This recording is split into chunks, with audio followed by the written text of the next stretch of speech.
go phintswe phinya sa tlwere se katetse batho ka matlo go tshaba sebolo. Ko China ba khurumolotse pitsa poto ba fitlhetse mogodu theta dibokobodu sa one se phaphaladitse mebila ga go nkwetswa le mina. Ga re sa tlhore re botshelo tswina ka monate ka bo fetogile kgelegetlo ete phara e sule merapo. Go ntse jang ka ko lockdown e ke entse thata ete lerapo.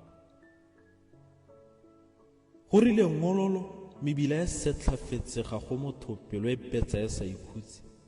Kakanyo di ntse lotolosolo rono ka le tlhobotsele setse ka ranka teng batho tlhe re mo mathateng.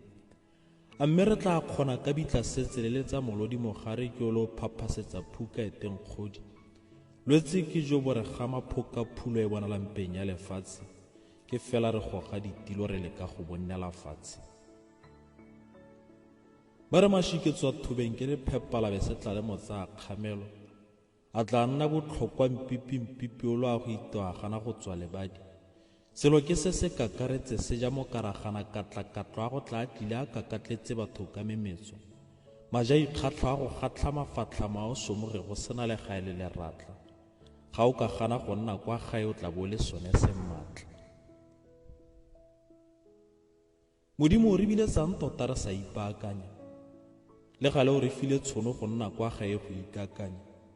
A mme selo bokanyeletswa ke kgotlholo bontsi bo paletse le one tlhobolo. Selo ke se re seleka ka tsotlhe setse re tlhantse tlhaloganyo. Ra re se gama re se rokotsa se sisa thata se re lapisa menwana. Ga gona tema ete re thiba metsi ka mongana. Setse re le bokgwafu ka moka o re sa tlhamisifa. Ke fela re beeletsa kgamelo tsa tshepo di tlaleletsitla.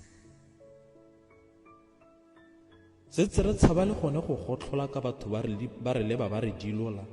Ba re leba chronically dilo tsa makgwa ba eleditse go tsimola. Re ethimolela teng gampa o ka re tlhapile ka nkarapa di itsapa go bilola.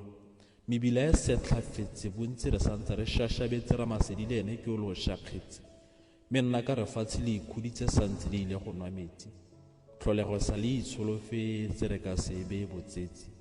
Ke fela re leta ka tsholofelo go fema jone bolwetse.